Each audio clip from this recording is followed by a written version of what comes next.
You're listening to the Adventure Sports Podcast. We talk with adventurers from around the globe to bring you the inspiration and motivation you need to get started in the outdoors or to keep you moving if you're already there. Now here's your host, Kurt Linville. Hey friends, welcome to the Adventure Sports Podcast. Today I have with us, his name is Derreumaux, and I told him I'm going to say that means more daring. That's just a transliteration. He's a French-born American who loves extreme adventure, and he's done a lot of it. We're here really today to talk about ocean paddling, which is different than ocean rowing, but he's done both. But we're here to talk about that.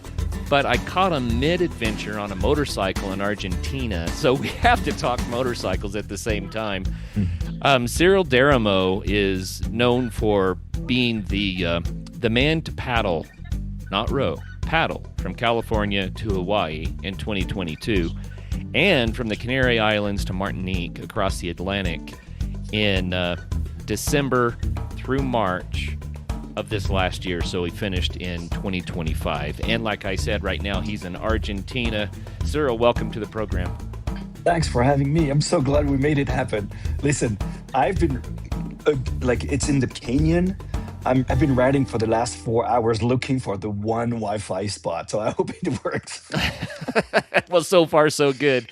And I think the listeners will forgive us if it gets a little rough, because that's the way it is when we get a field report, and I love it. What is the field report we need to share right now? What are you doing in Argentina? Well, so right now my adventures are very spontaneous, and I like not to plan them.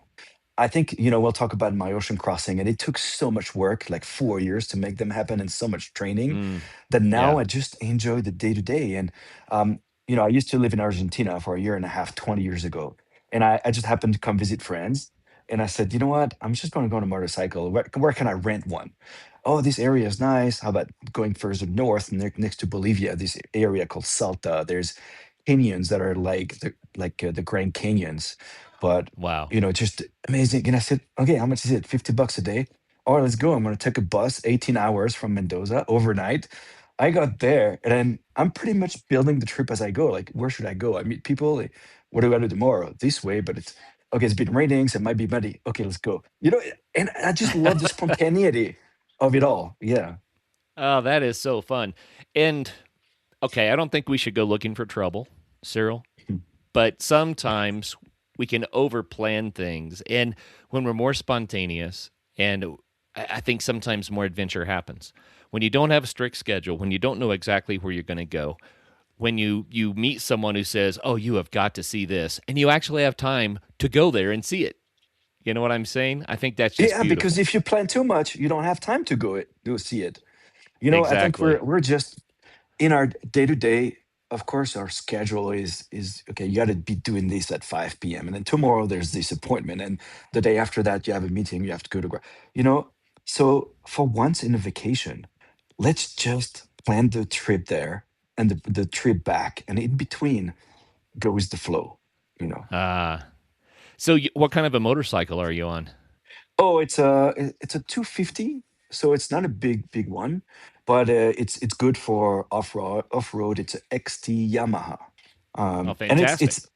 it's pretty much as I can handle. I'm so slow. I'm not good, but I'm having a blast. There's something about motorcycle where, if you go a little bit off-road, you get off the beaten path, where there's this sense of freedom, and it's the same Yeah. biking. I did a trip in Togo for 2 weeks, and it's much slower, but there's a sense of, yeah, let's enjoy the moment. I think it's what I need now. Well, I love all forms of travel and adventure sports. I just think it's all fantastic. But there is a formula, which is the faster you go, the less you see. And the slower you Hmm. go, the more detail you pick up. There's also a formula, Hmm. which is the faster you go, the fewer people you meet. And Yeah. the slower you go, the more open you are to the air. The more outside of steel and glass, and the more accessible you are, the more people you meet. So I've talked to a lot Hmm. of people who find that motorcycles are kind of the perfect balance, because they're fast enough Hmm. to really cover some ground, but you're still accessible, you're still outside, and it's still inviting for people to come up and say hello, because people are curious. What are you doing on this 250 here in Argentina? right? Yeah, yeah, exactly. Who are you? Tell me about your life, and then you start, yeah, sharing love. I love it. Yeah, yeah, yeah. So, how much have you ridden before we get into rowing? How much have you ridden motorcycles? Not much. My first trip was maybe 20 years ago. So I did this trip around the world when I was 25, 1 year backpacking mostly. Okay. And when Nice. I got to Vietnam, I met this French guy and he said, Cyril, I'm going to do la Grande Boucle, which is the big circle. So you go from Hanoi, you go north, and then we take this motorcycle. It's a Minsk. So it's a Russian motorcycle that is crappy, but everybody could fix it. So it's great to go. And I said, I never rode. Okay, you'll learn along the way. And I did this trip for 10 days. That was just fantastic. Loved it. So then after a little bit further down the road, I was in Cambodia. I did another 10-day trip. And and that's about it. So when I came back to the US, I said, I gotta have my license. And so I've had the license forever, but I've never ridden a bicycle. And then suddenly it just came back to say, you know what? I just love it. Let's do it again. And it's been 20 years now. Wow. Well, take it easy and enjoy it. You'll have a Mhm, blast. I think that's mhm, fantastic. Man, one thing that I've noticed about motorcycles, and I'm curious if you're experiencing this yet. Um, when you're riding a motorcycle, you have to lean the bike. Your body becomes part of the action.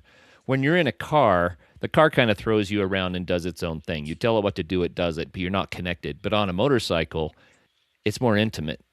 And there's something mm. about that people anthropomorphize. I think people like to name their motorcycles. I've seen people pet their motorcycles. They feel like it's a part of them somehow. They talk about the Yeah. soul of the whole thing. Are you experiencing that?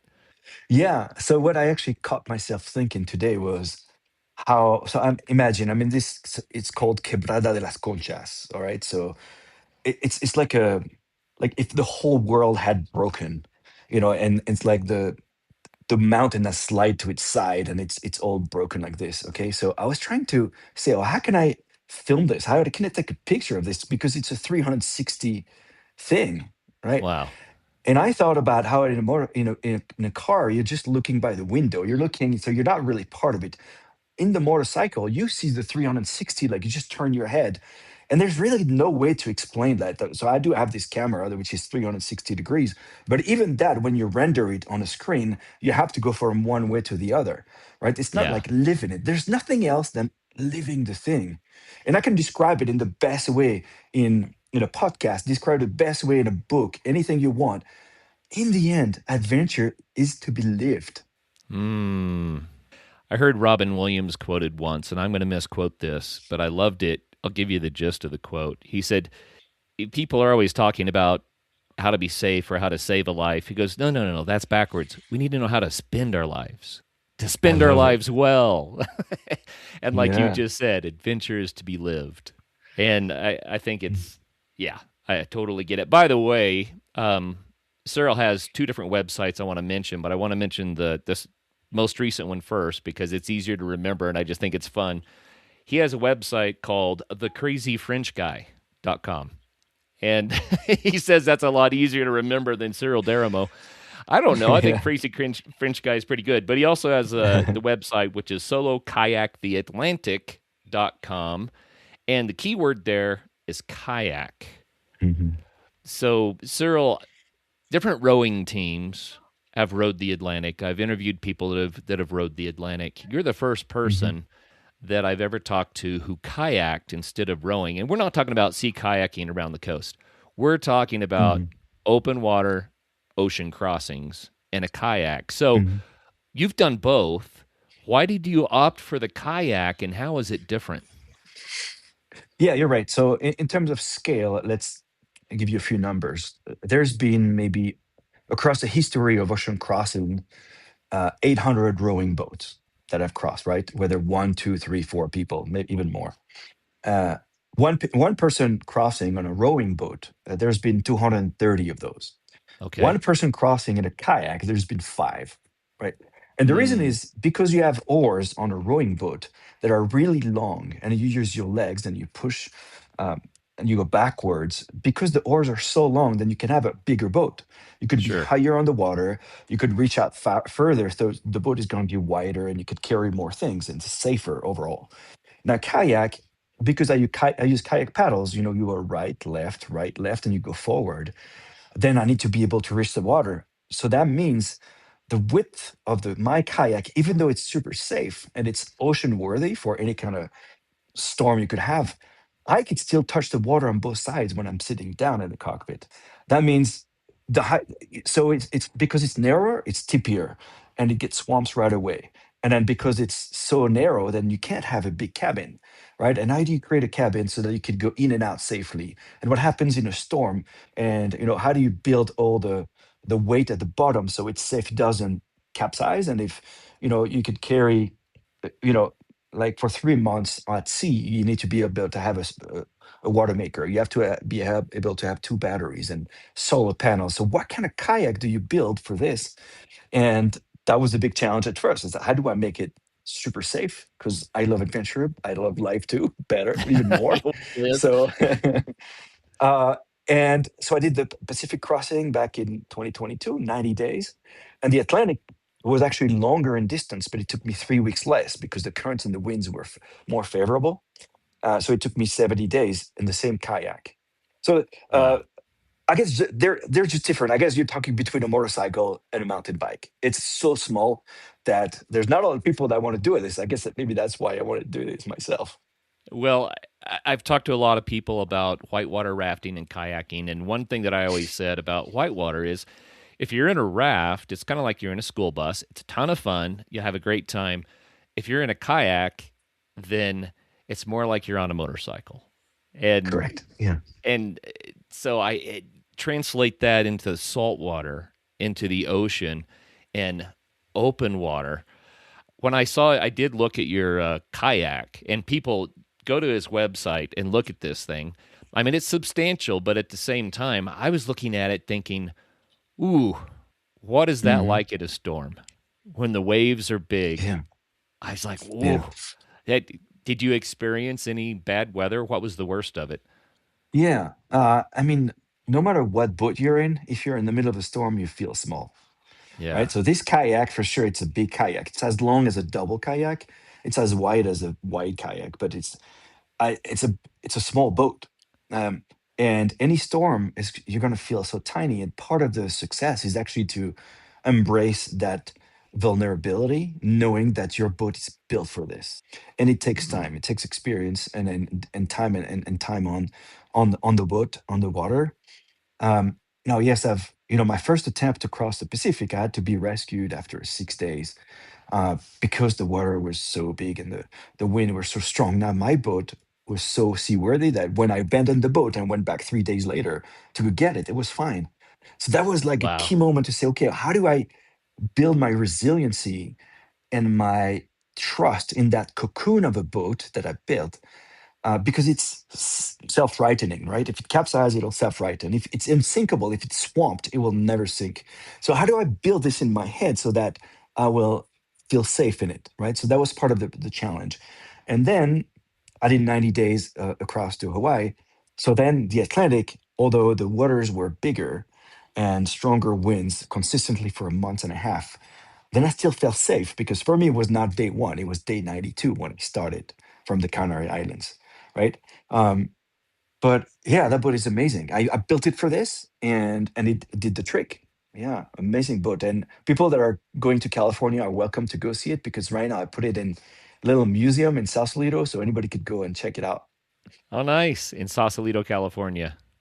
Hmm. Well, I was looking at the layout of this kayak, and I was thinking about sleeping, Mm. and I was thinking about um, dealing with ocean traffic, which is Yeah, real. That's something you have to think yeah, about. The oceans are big, but they're still, you still have to watch out for traffic, and you're small enough that you could be overlooked. And then I yes, was thinking about things like waves coming on broadside, yeah. and but the one advantage that I thought, well, if you're dealing with wind, the kayak is actually a better profile for that, I would think. Am I right? Yes and no. It depends how it's built. You want the kayak to go downwind automatically. So that means if you stop paddling, which is as soon as the sun goes down to sunrise, because I'm alone, it's just safer to be inside the cabin, which is waterproof. You want the boat to go downwind, right? So because I have a big cabin that is in the stern, which is the back of the boat, how do you make it so that the boat goes downwind? And it's very well built so that, okay, the only thing that is in the water at night is the rudder. And the rudder is at the very back. During the day, I can use a dagger board, which is this plank that you put in the middle of the boat, Right. just between my legs, that helps me go crosswinds, right?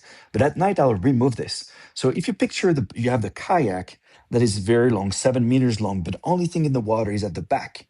That means if you imagine the wind blowing on the boat, right? Then what happens is the thing in the back is going to drag and resist. Sure. So that means it's going to rotate around that point, which is back of the boat, and that's how we create a boat that goes downwind and down the waves. Now, those crossings that I do on those oceans are always downwind. You have to go with the trade winds, and like it would be so hard to do something that is different. Like, for instance, people that have done the Tasman Sea, Scott Donaldson crossed the Tasman Sea from Australia to New Zealand. It's not a downwind run. So that makes it Oh, so much harder to do. yeah. Um, but now for traffic, I mean, there's so many container ship. If you go online, there's a website where you can see all the boats um, on the water at that point. It's crazy. So I've got, without trying to go too technical, there's two ways that I protect myself. There's one way, which is called AIS, Automatic Identification System. It's a system that is electronic that broadcasts my position around me. And it broadcasts up to 20 nautical miles. Okay. So when a container ship comes into those 20 nautical miles, its antenna is going to catch it and say, okay, well, there's a boat over there. Now, my AIS is the same as any other sailboat. So that this on their radar, they will see, okay, well, there's this boat. It's 7 meters long. What the heck is he doing here? It's a kayak, Okay, Right. we're 40 days in, but it's still going to go around because they don't want to have any hit, right? So there's one safety. The other one is me. I can, with the same system, AIS, see them. So when they're within the 20 nautical miles, I see them on my GPS, and I can see if they're coming towards a collision or not. Well, if they're coming closer, I can take the VHF with a radio, and I call them and I say, "Hey, you guys, do you see me? Can you go around me? I'm very slow. I'm very slow. I'm a kayak. Okay, good." Right.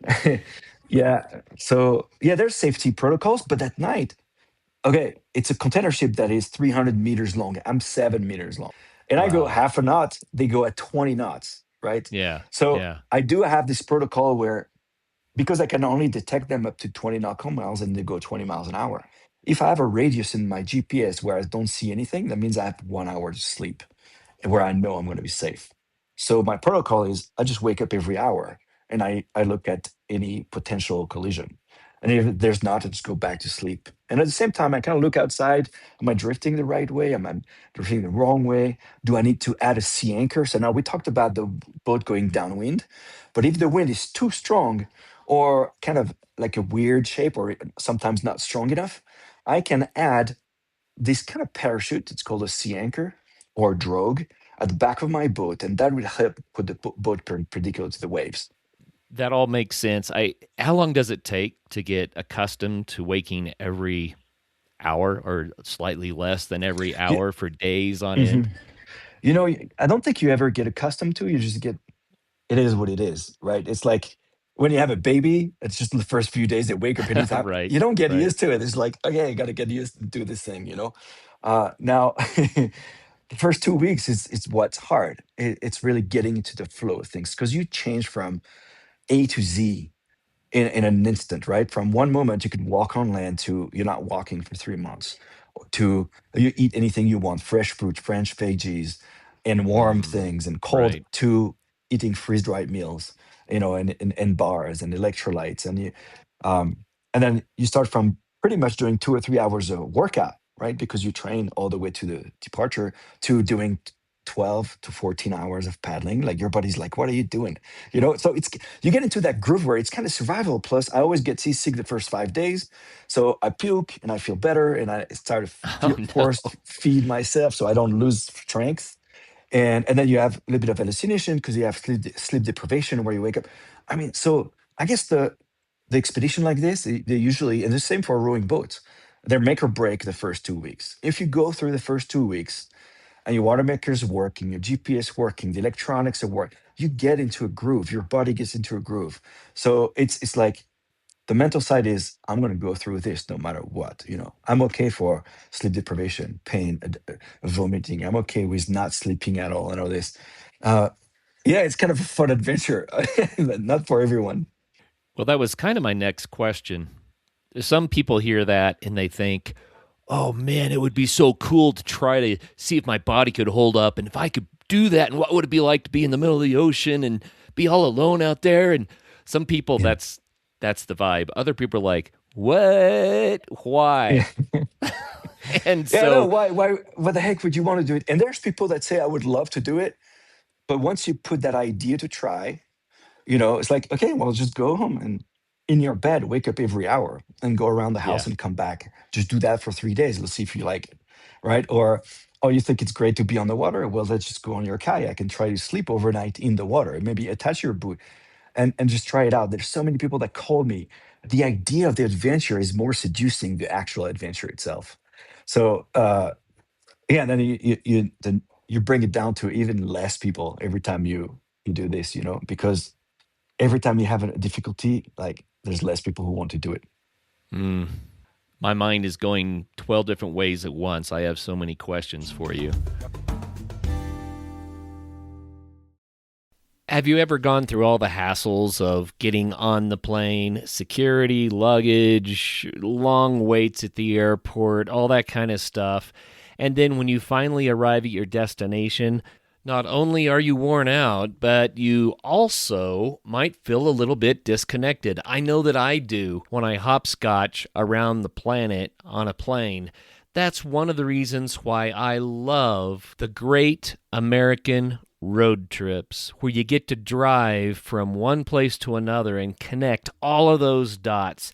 You get to experience the changes in the terrain and the weather and the people and the communities. This is one reason that I am excited to present to you our new sponsor, Outdoorsy. Outdoorsy offers a different way to travel. With Outdoorsy, you can rent an RV or a camper and turn the drive into part of the vacation on your schedule with your people and with way more flexibility. Listen, most trips focus on getting somewhere. Outdoorsy is about the part in between. With Outdoorsy, you can rent an RV or a camper and travel on your own terms. No TSA lines, no strict schedules, no rushing through airports. And for extra convenience, Outdoorsy even offers RV delivery and setup in many locations, so you can enjoy the experience without having to worry about the logistics.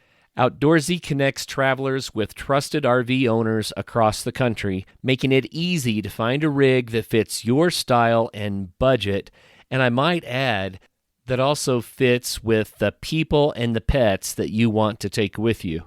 So when you're ready for a trip that actually feels like a break, head to Outdoorsy.com. Outdoorsy is currently running a special promotion for listeners. Use the promo code ASP at checkout to take advantage of this limited time offer. That's Outdoorsy.com, promo code ASP. Maybe ignorance helps for that first Yeah. adventure. You don't Yes. really know what it's going to be like until you're in the middle of it, but then hopefully you have the fortitude to do it. Hmm. But do you think that there's any wisdom in ignorance in that case? Yeah. Like if you knew everything, you probably wouldn't start. So I think ignorance is bliss in the way that you say, okay, I'm going to do this. Right now, I think the right path is to actually do it the right way, which is first I did a four-man rowing boat because I didn't know what open ocean would be, right? Yeah. So then Yeah. I did this first, and then I still studied everything I could: safety at sea, survival at sea, VHF radio, everything. And my training was good. I went to see all the people that I think could be the best to put in my team. I had a professional weather router. I had the amazing medical team. I had amazing land support, everything. And still, my first attempt I had to be rescued because I thought Right. I was prepared. I really thought I was. But there's nothing you could do. You could read all the books, listen to all the podcasts, talk to all the people that have done it before, And even have done in a rowing boat until you have your ass, excuse my French, on a boat, on this little kayak in a storm. You don't know. So in the end of the day, it's just go do it. And if you fail the first time, the second time, it's okay. It's part of the learning experience. And so ignorance is bliss, but once you hit the storm, yeah, reevaluate and then get better again and try it again. Never give up. Sure. I've seen it go both ways in the mountains. I'm a mountain guy. I really have been landlocked most of my life. I love scuba diving. I've been out on the water in small craft, but I can't even imagine what it's like to do what you've done. But in the mountains, I've taken people on adventures, especially like big adventures in the wintertime, hiking in the dark, dealing with snow and snowshoes and altitude and all the things. Some people, they feel alive Yeah. and they experience it and they're just like, wow, that was great. Other people, they start looking at me like, are we Mm. going to live? I don't want to be here. What are we Yes. doing? And then Yeah. often they never go back. And Yeah. it takes a certain amount of, like I said, fortitude to go through the hard thing and to make it Mm. happen. What were some of the hardest things that you endured on these ocean crossings? And by the way, I want to point out or clarify, in 2022, when you did the kayak across the Pacific from California to Hawaii, you were the first person to ever do that, right? Well, yes and no. Uh, uh, Ed Gillette, it's an American adventurer kayaker. He was the first one to kayak to Hawaii. Okay, he left Okay. Monterey, and he had a double kayak, but he did it back in 1987. Okay, so he's the first one. He's like my hero. He's like I'm not even reaching his ankle. The guy is such a legend, Wow. right? He left and then he got there. It was 87. He did 64 days. So he did it. No, yeah, first one, we didn't know how long it would take, right? Right. He thought it was going to take 50 days. He calculated and so he did it also with the help of a kite. But that's the only difference, right? He was pulled by the kite and there was not much wind that year, but it still helped him a bit. And I met Ed Gillette. I read the book. It's called The Pacific Alone. For all the readers, please read this book. This man's a legend. And I wanted to be the first one to do it human powered. That means no sail, Gotcha. no kite. So I'm the first one to have done it. But I did it, back in 2022. He did it 40 years ago, where there's there's no GPS. Like he used a sextant to know where he was. Imagine the That's guy, like awesome. the guy's just a legend, and we have to be thankful for these trailblazers, that those maverick that open the path to think, yes, it's possible to kayak there. Here's the winds, here's the things, and I think hadn't he not done it, I probably wouldn't have done it myself, right? Well, I think you qualify Cyril as a legend as well Mm. now. You've Yeah. done the hard thing. And that's where the question started. What were some of the hardest parts of it in these crossings? Well, there's so many. I think I look at it this way: you start with a certain potential, right? You have the potential of the boat, you have the potential of the person, and then you have potential maybe of the weather and the ocean. Yeah. Every time like something happens, you decrease that potential, right? You break the water maker, you have to go with you decrease the potential, or maybe there's a storm, but you don't really cope with it mentally properly. You decrease your potential. So I think to be successful, you have to be able to manage all those little risks at a time. And sometimes you could have three little ones. It's as hard as a big one, right? So I don't Yeah. think it's really the size. There could be the aloneness. I never felt lonely. I was alone. I didn't see land or didn't see a human being for 3 months. I never felt lonely, but I'm alone. So there's Right. challenges that come to that with, okay, maybe you talk to yourself. I could catch myself. I'm very self-aware. I could catch myself speaking aloud for 2 hours at a time.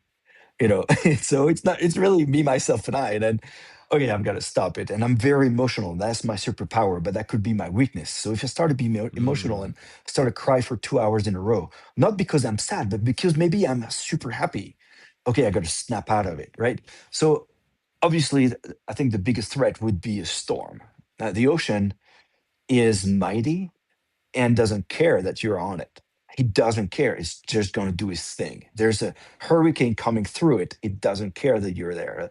Like the only way for you to go through it safe is just to try to pass, right? To be so again, I talked about vulnerability earlier. There's another one. It's being humble. You're humble that the mighty ocean is the biggest, and it's kind of goes against, I guess, what we feel about the ocean once we're on land. We think the ocean is beautiful. It's so well, organized. The creatures on it are pretty. Yeah, out there, it's gnarly. It doesn't give it for Right. that you're on it. So you have to be prepared for it, um, and eventually, I think if you do all the right things, which is managing all the little problems one thing at a time, then you feel like, okay, the ocean tested me and I responded the right way. And then I would give it a path. And that's how I felt last 3 days when I got to Hawaii. The ocean had tested me to my ultimate limits. But the last 3 days were just rolling the red carpet. And it felt just Mm. amazing. How are you tested? Oh, the emotions, I guess. Okay, so my first crossing on a rowing boat, we were a team. And you feed off each other's energies, right? You're feeling Yeah. down, the guy say, come on, let's go. It's okay. We're making halfway. It's 20 days and we reach halfway. So my halfway on the rowing boat was, okay, every day is one less day, so it's positive input. And then, okay, it's downhill from here. You feel the bar and you're just going to go there, Right. right? My halfway alone was mind breaking. Instead of those 35 days, because I had estimated my whole crossing 70 days, um, instead of the 35 days to reach halfway point, it took me 50 days. And I reached Mm. halfway point. I was really like broken. Like I lost maybe 8 kilos, like, maybe 16 pounds. And I was like, I just did halfway. How am I going to get to the other half? There's no way. And the mentally was so hard to I kind of reframe my mind. How can I make it okay so that the next 45 days are going to be good? So that was a really hard thing for me. But it took me, yeah, 2 3 days to finally find a little trick that would make it okay to finish. And let me tell you about this. So my land support Dave said, Cyril, you got to be in the moment. Don't focus on the future. This thing, like it's the journey, it's not the destination. Okay, everybody Yep. knows Yep. that, or everything they could read on the book are true. The Buddhists that say the future doesn't matter because it's not here yet. The past doesn't matter because it's gone. You only have the now, so focus on the now. But it's just theory until you live it and you feel it to your core. Right. That was the solution, and the solution that I found is very easy. It's just reframing my whole concept of what was I doing instead of saying I'm going in a kayak to cross to Hawaii, and my target is to get to Hawaii. So, like, I'm going to reach my goal only once I get to Hawaii. So that means the next 50 days are going to be hell because I'm not where I want to be. I'm going to be happy only once I get to Hawaii. Okay, so that means Yeah. 45 days of pain, right? So the reframing was all about the journey. Like, okay, I'm on an adventure on a kayak on the ocean across the Pacific to Hawaii. But the adventure, the day to day is why I do this, right? So it's not the distance, it's the journey. And then suddenly I thought, okay, I'm just going to enjoy that bird that comes here and comes to see me. I'm going to focus on the waves and trying to understand the wave pattern and getting better as a seamanship. I'm going to look at the patterns of a cloud and try to read them and be better. I'm going to try to feel the waves and push me and try to see if I can sync my breath with it, right? So all these little things that it was just about being in the moment. That little Mm. thing that I said to myself was, I'll get there when I get there. There's no, of course, I got to manage my food. I want to have enough food. I got to manage my effort. I got to manage my mind. But in the end, it's just a day to day. And now, going back to the very beginning of this podcast, I guess that's what I apply in my day to day. Like, I don't know what I'll do tomorrow, and that's okay. And I'm enjoying the presence of the moment. I'm just, it's funny. A lot of people ask me, so what did you change? I don't know if I changed s- so much, but I guess there's some mini little things about my mind that make me live the way I live now differently than before.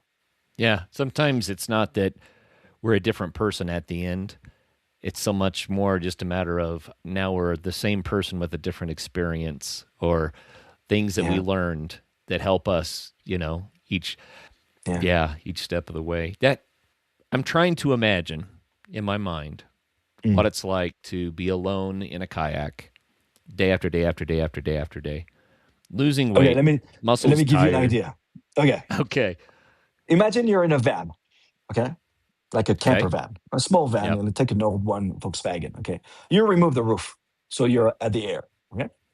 Yeah. And all you have to do is, instead of paddling, you go driving 12 hours a day, and then you stop, right? And Right. if it rains, you're wet. And if it's cold, you're cold. And the only thing you do it when you stop is you could stay and maybe lay down on the back of your van, but you can't put your foot on the floor. Right. And by the way, there's going to be a guy who just throws a bucket of water once in a while, but it's not just water, it's salted water. Right. And by the way, you have to find a way to poop in your van. You can't go out. You have access to water, but it's salted water. So you'll have to find a way to desalinize it. And how do you put solar panels so you can have batteries? But you can't see people, you can't talk to people. All you can do is just like pretty much you're in the desert day in and day out, right? For Yeah. 90 days. It's kind of like what it is, but you're on the ocean. And actually, if you step out of that ocean, you sink. So that's, how's There's no that? way out of the van. Oh man. Yeah, that paints a good picture. That's kind of crazy. But Mm. okay, I've had times in my life, several times, and I won't go into any detail, but I've had times when I thought, I don't know if I'll survive this one. Uh-huh. And those moments are like, oh man, have I tried something I shouldn't have tried? Did you have moments like that where you were like, I don't know if I'm going to make it? Mm. On my kayak expeditions, I did not. I felt I was going to be okay every time. I felt it the first time in my life. That was the ocean rowing crossing. Yeah. We were maybe 20 days in, a storm came in, and it was 40 knots of wind, really big waves. And I really Oh, faced what it meant to potentially lose your life, right? And and that taught me a lot. That taught me that there's a difference between theory and reality. And because we're smart people, we think we know, right? Because you're going to die, I'm going to die, everybody's going to die. We know that for it to be truth, because that's the truth. We're going to die. yeah. But it's only a theory until you have a near death experience. And that moment, I felt I can die. Like, this is real. Like, I can die. And then meeting my own mortality was such a teachable moment to me. And there's people that go to their deathbed without having felt that. No, I don't say that you have to go into dangerous situation, but I think it's like understanding that we're mortal. This gives you a different perspective, very different perspective. And it can be true for everything, like the difference between theory and reality. For instance, I say it also for protecting the environment. Like, you could say, I love the environment, I love the ocean. So when I walk on the beach, I'm going to pick up everything that I see. We got to recycle plastic. We have to reuse our product and all this. All this is Oh yeah. great, but the real meaning of it, like, only becomes real once you've done something where you feel to your core that that's the right thing to do. Do you see what I mean? Like, that's a theory, but once I was in the ocean, I could see, like, day after day plastic drifting nearby, and I said, what the, why? And then you see those Right. birds that are flying. I saw a different kind of bird every day for 90 days. Those birds are so, like, in tuned with the ocean. There could be a storm, they're survivor. Like, they're gonna find food. They fly day in and day out in storms. And then I see another piece of plastic. So then Mm, my idea of protecting the environment that was just a theory until then comes to my core, and I say, like, us human are, like, we're doing so much damage to that environment. And then to my core, I feel now I need to protect the environment. And maybe I'm going to do the same thing as the other guy who's going on the beach and cleaning the plastic, but it has a whole different meaning, right? And I think adventures and traveling and going overseas are teaching you these things that it could be even more relevant nowadays, that the new generation, they're going to think that they know everything. You just ask AI to tell you the answer, and then you have the answer to your question, but you don't know it to your core, right? And I think right. it's the same. Like, the value for my expeditions is this: is creating things that are to my core that I only knew as a theory before, and it's the same for God, right? Um, or I call it the oneness. I feel so one with the universe and Earth, and that only that trip could teach me that. Mm. I'm going to pause for just a minute and soak that one. So Hmm. good. And I know what you're talking about. I think it's probably, maybe it's the driving force for many people. Maybe it's the main driving force once people have experienced it to go do the new thing and the hard thing. Hmm. Yeah. It becomes a part of us in a way. and it's real. I As you were saying that, I don't know how many other people are like this, but I look at maps and they're wish books for me. I see the map and I try Oh, to imagine what it looks like there and what does it taste like and smell like and what's the weather and who are the people and but it's just an imagined experience until you hmm live it. And then when you yeah. come back, it's so different because you look at the map and instead of seeing all the things that you imagined it might be, you have the memories that you've collected. It's what is. hmm I love it. I think I don't know who said that, but life is either a daring adventure or nothing. And I've lived it so far. I'm turning 50 at the end of the year, and I've got another 45 years of this pleasure of life to go enjoy. And now the world is so small. Wherever you are in the US, you take a 10-hour flight. You could be in India, you could be in Fiji, you could be in Tahiti, you could be anywhere you want. Do it. And I can't imagine, like, I don't understand how people say they're bored in their life. Well, it's because you work too much. Like, take a break. Stop watching freaking Netflix every night and just go. You want to, okay, you got to look this reel about the guy who's in Argentina on his motorcycle. Well, how about you do it yourself? Like, go there and rent this motorcycle. And if you're not into that, well, why don't you go somewhere and sail a boat or do a kayak or go walk? You don't have to do anything. Just take your ass and go to Camino, whatever Camino in Europe, and just walk for a week. That's it. You don't need to learn Mm. anything. Just do live life. Like, my call is just to people, like, just do it. Seriously.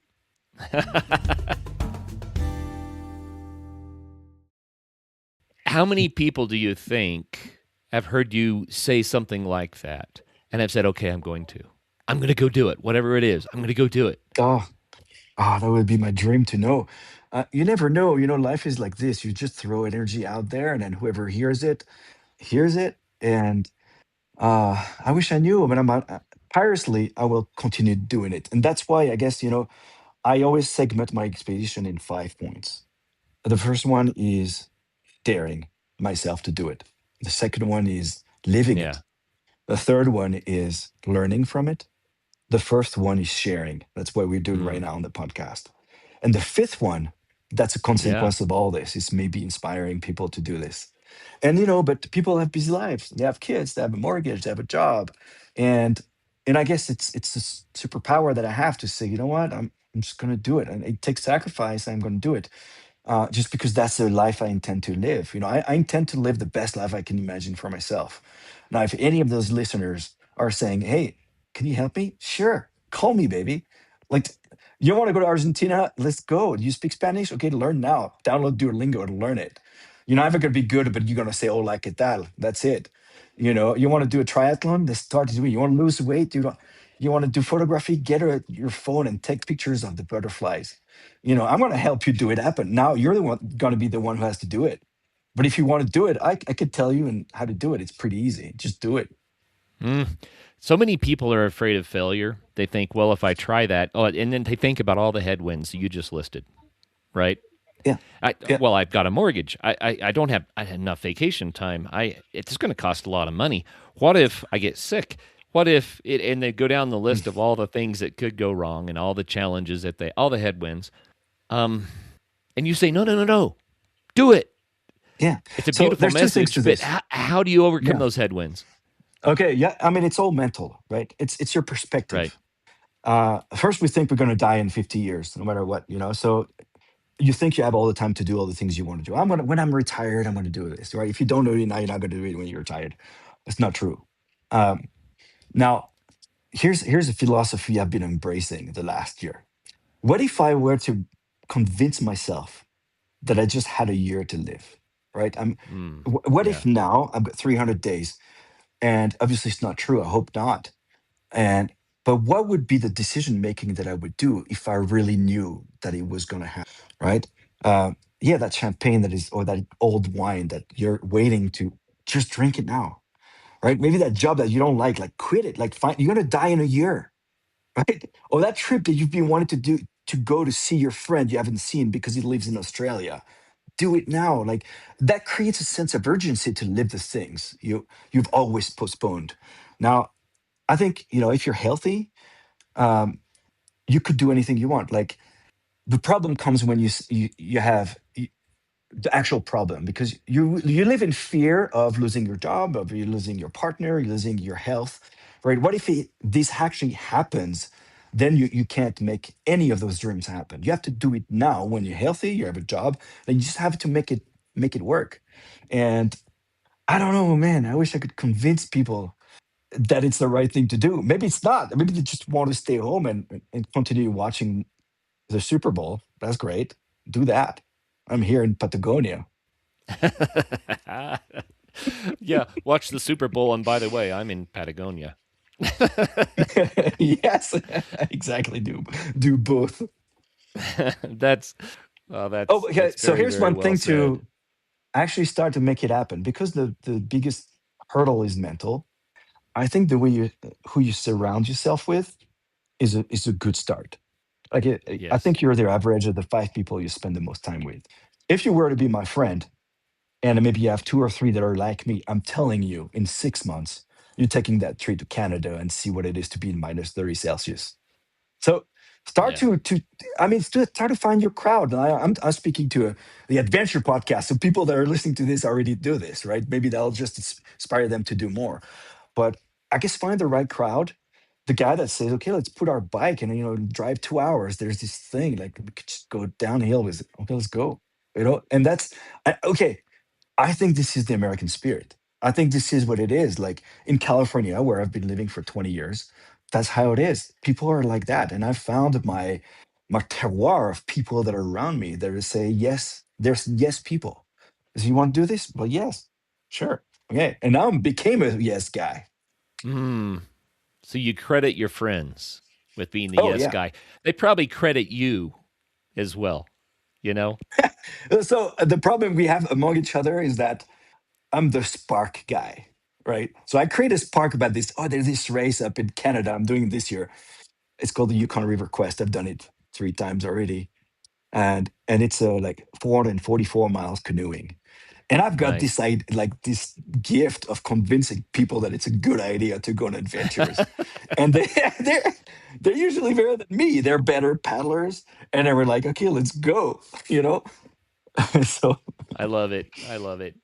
I've said so many times, and I'm taking lessons from you. I'm taking mental notes here, but I've said so many times, you won't have the experience until you do, until you go. You know, you just step mm, out the door. I mean, if you're trying to decide whether or not, then you're already kind of behind the eight ball. It's like, no, no, no, no, no. Don't decide whether or not. Just go experience it. Just say, no, yeah, this is who I am. It's what I do. I go. I say yes. yes. And we're back to a mental thing. How do Yeah, you we are. become that guy who says yes to it? It could be, starting with this idea that you have a year to live, so that friend's going to say, "Hey, how about we jump in the bay, like at midnight?" No, what are you talking about? It's cold. It's like, how? Well, I'm going to die in a year. Let's go. So why don't you try this for a little bit? If I had a year, yeah, I would do that. I would do it. Like, why not? And then you would stop things too, right? You would stop maybe that job that you don't like. You would stop taking pictures of, I don't know, that church that is pretty, but who cares? You're gonna die in a year. So don't do that. You just stop scrolling Instagram and stuff. You're just gonna start doing. So yeah. Wow. You know, this is a crazy example that just popped in my mind. A group of us were staying near a lake in the wintertime, and someone said we should jump in, and some of us jumped in, Yeah. and I remember it so clearly. It was an amazing experience, right? It was Mm. so cold. It was in the middle of the night. It was so much fun, and I have a just such a great fond memory of jumping in the lake. And then there are the people who didn't jump in, and I would wager they don't remember it. Yeah, of course. You know what I'm saying? Yeah. So you gotta get this be that crazy little guy. And that's why I like to be called the crazy French guy, because in the end, okay, so let's say you die, right? All your friends gonna be at your remembrance day, and they're gonna say the crazy things that you've done. They're gonna say, it was great, it worked really good. It did, we watched that series every Netflix every Saturday night. Like, no, he's gonna say, I remember this guy Curtis. Oh, so one day he took his shoes off. He ran a marathon. Like, what the heck? Like, it was midnight in the lake, and it was kind of frozen. He jumped in. So these crazy little things is what these are the spices of life. I love it. Hmm. Man, Let's do Cyril, more. you're all It's a oh motivational speaker, obviously. You're motivating all of us right now. What if people want to bring you in to motivate a team or a group or a company or a school? Do you do that sort of thing? yeah. So for schools and kids, college, university, I do it for free. It's part of my sharing thing where I've learned so much through my experience that I want to do it for free. Now, as a professional speaker, I actually go on stage. I went to Monterey, it was 2,000 people. I went on the East Coast, it was 1,000 people. And that's an opportunity for me, but I do it for work because nowadays companies need that spark. They need Yeah. to feel that energy. They want their employees to do that. Now, in the country, internationally, there's a lot of uncertainties. There's difficulties that are happening, and people, don't know how to manage those uncertainties. And most of them are just for the mental side. How do you manage? And I talked about reframing. How do you reframe so that it becomes okay to do the things that you don't want to do? It's just a moment. How do you adapt to the change? Because it's changing all the time. So how do you adapt? So all the things that I do when I talk is I really talk about my own experience and very authentically. This is me. I'm who you see is who I am, right? And I'm down to earth. I'm not going to be LeBron James telling you how to be a basketball player and here's how you did it. Right. No, I'm like, here's how I take on life. It's challenging. I've got my own challenges I have to do, and here's how maybe you should, at your kickoff in January, try to infuse your company and your employees with a realm of possibilities and ambition and taking risk and going for it. And if it doesn't work, to readapt and change that. So as a speaker, I'm being paid, but my reward is that those 10 people that come back and they say, I needed to hear this. Thank you. I love that. Mm. My wife has started saying frequently, and it's helped me so much. She says, "What's the point of life if not to live?" Hey, yeah. Yeah. So simple, but It's so so real. simple. It's Yeah. so real, man, and it strikes deep right to the core. It really does. I've interviewed a lot Mm, of people where I feel like they do adventure for distraction, or and maybe that's what they need. They do adventure to try to be somebody, mm, and I always say, well, you're already somebody. You're already there. Do yeah. it because you love it. And I can see with you that it's not that you're trying to prove something to somebody. It's like, no, I, Mm, I love the challenge. It's who I am. yes. And people should do that. Like, find your passion, find what makes you vibe. A lot of people don't know what to do. What's my passion? I don't know. Okay, well, what was the last thing you felt alive? Like, let's Yeah. think for a second. It could be having 10 people at home and cooking for them. And you felt the great vibration. It could be throwing the ball to your kid. It could be something more fancy where you start painting or you start, traveling around the world. Like, but it doesn't have to be. What is the last thing that makes you vibe and feel alive, like truly happy? And it's not about money. It's not, it's just about the moment. Well, do more of that and more of that. And that's it. It could be about taking care of people and walking the street with that grandma that just, like little um, sense of just feeling useful to somebody else. Whatever it is, just find that and then do it. Um, I just think, that this is what works for me. But let's say your passion is to play music, but you don't sing well, just play music for yourself.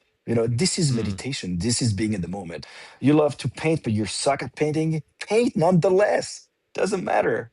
You know, just do it like a kid. Like pretty much, you could go back to being a kid. A kid is gonna draw drawing. It doesn't care if it looks good. It just likes to draw.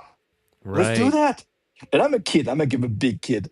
A lot of people have been saying like I'm pretty much stuck at 20 years old in my head. Hmm. I love it. I always tell everybody I'm 23, and you can see me right now, so you know that that's not quite right. But that's kind of where I got stuck in my head. It's like that's Stay there. 23. Yeah, Yeah. 23 was when I guess my adult life, after post college, it actually began. And for some reason, that's the place where I've always been ever since. What's your next big adventure? I know you have one planned. You're thinking about it, Ugh, dreaming about it. What do you want to do? I'm not sure yet. So there could be an ocean crossing, um, but I'm waiting for the sport to come in. It's a big dedication for 2 years, training, finance. It has a big of implication for my life. So Right now, the other last crossing was a year ago. I'm still, enjoying the fact that I'm back on land, getting a full-time job and sharing my adventures. And right now, I guess for this year, it's more about the small adventures that I can do. I'm planning to go to Yeah. Senegal for a couple of weeks. I really want to go to Africa. I love the music. I love the people. I want to feel that continent a little bit more. I've been to Togo in the past. I've Yeah. been to South Africa, but I want to go to Senegal. I want to do this canoe race. I guess I'm turning 50, so I'm going to do it with my buddies. So this year is more about smaller adventures, but full of fun. There's these things that I always said. It's come from my another friend Dave, who said, it's all about doing cool things with cool people in cool places. So that's my formula right now. It doesn't have to be big. There could be a big one, but who knows? When I feel it, I'll feel it. Right now, it's more about those small ones. And I'm glad you said that because people need to know you don't have to paddle across or row across an ocean to have the Hmm. adventure, Hmm. adventurous lifestyle and all the benefits that come with that, to live life in a larger, bigger way. And wow, how can people learn more, Cyril, if they want to say, man, I want to see what this guy's up to, or I want to see if he'll come and talk at my company, that kind of thing. How can people reach you? Yeah, I guess my first and last name I saw how to write that. If you spell it right, you'll find me. But yeah, I guess if you go to thecrazyfrenchguy.com, there's a link to everything. There's LinkedIn. There's gonna be Instagram, Facebook, all these things, and you'll probably find my email. Put the crazy French guy who kayaked an ocean, and you'll find me. Ask AI; they'll know. Fantastic. Thank you, Cyril, so much for your time today. I've thoroughly enjoyed hearing about your adventures, but more than that, the inspiration that you bring.